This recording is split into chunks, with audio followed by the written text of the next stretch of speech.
Teachers, who's the most unforgettable student you've ever had? A couple of years back I had a young girl in my 7th grade history class. Very quiet, well-behaved, and shy.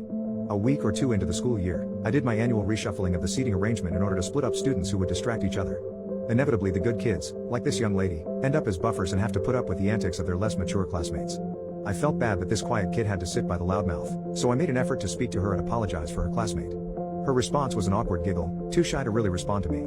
Over the coming weeks, I tried to get her to come out of her shell in class and the giggle response continued until she earned the nickname Giggles. Giggles did eventually give in and start talking to me.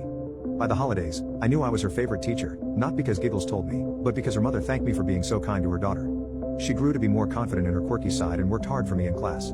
I became like a mentor to Giggles, especially helping her get along with the witch of a science teacher she had, processing family issues, and negotiating middle school drama. At some point in the year, the Giggles name stuck, and even her classmates knew her by that name too.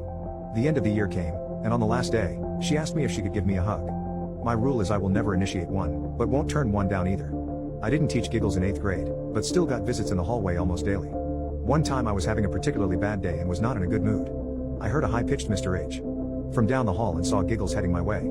At the exact moment of my heightened frustration, there was the one student in the school who reminded me that somebody cared about me, and the words came out, "I could just adopt you, Giggles." Now, Giggles has her own family, so that was out of the question. But the idea was planted.